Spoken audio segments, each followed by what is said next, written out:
Das ist der Gap RC Cineron HD3 Cinewoop mit der GoPro 8, geflogen mit der Taranis X9 Lite S und der DJI Digitalbrille. Ach ja, hier noch das TBS Fusion Modul, welches nicht benötigt wird.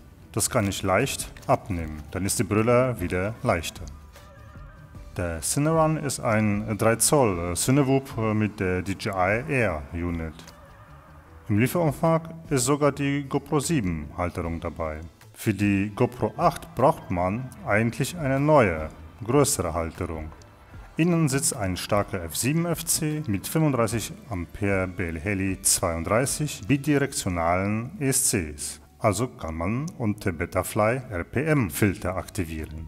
Hinten ist ein 850 mAh 4S Akku drauf. Die Motoren sind die 1404 mit 3850 kV, was perfekt für den leichten Cinewoop ist. Das Besondere an dem Cineron ist, dass der eine GoPro tragen kann und trotzdem nicht zu schwer ist. So kann man hier tolle Videoaufnahmen mit der GoPro-Kamera machen.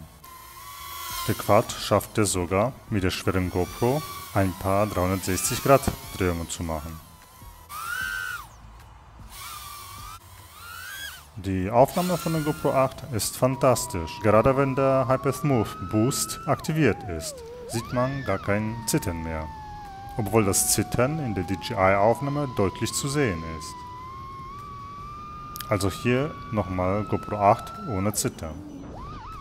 Und hier die DJI-Aufnahme, wo man genau sieht, dass der Woop zu schwer ist.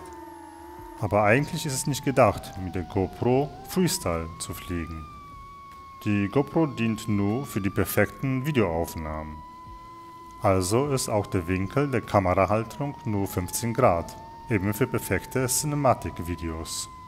Und wie man sieht, gelingen die Aufnahmen perfekt. Die GoPro glättet hier alles, auch bei viel Wind in 30 Meter Höhe. Da sieht man bei der DJI-Aufnahme bei den 458 Grad schon das Zittern.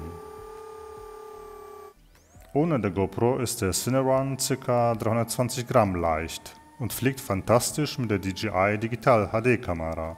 Man hat eine tolle Sicht mit der DJI-Brille, wo man jede Kleinigkeit vor der Linse sieht. Was mir aber an dem Cineron so gefällt, ist, dass der Quad auch ganz normal geflogen werden kann. Also als Freestyle-Quad mit allen 3D-Drehungen, wenn keine GoPro-Kamera drauf ist. Die Motoren sind stark genug und man hat richtig Spaß beim Fliegen. Dank dem guten, robusten Propellerschutz von Gap RC kann man ohne Probleme durch jede kleine Lücke durchfliegen.